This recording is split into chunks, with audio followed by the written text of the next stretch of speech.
Ushbu xonadon e'lonini oshxonadan boshlashga qaror qildik, chunki xonadon egalari salkam 20 million mana shu yerda o'ziga xarajat qilganlar. Balki undan ham ko'proq bo'lishi mumkin, chunki inobatga olmadim.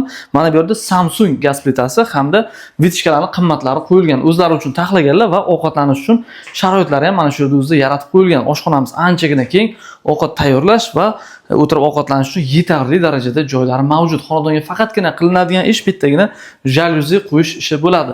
Va biz xonadonning asosiy kirish eshigidan boshlab oshxona qismini ko'rib o'tdik. Keling.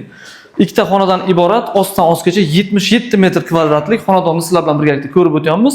O'zlari uchun remontini qilganlar, ta'mirini qilganlar, faqatgina egalariga ozroq pul kerak bo'lganligi sababli sotuvga qo'yilmoqda. E'tibor berasizlar, remontlarga did bilan qilingan natijali patolog emas, gipsokartondan chiroyli ishlov berilgan hamda alohida yuvinish xonalarini ko'rishimiz mumkin. Kafel qilingan, chiroyli holatda bo'lib turibdi.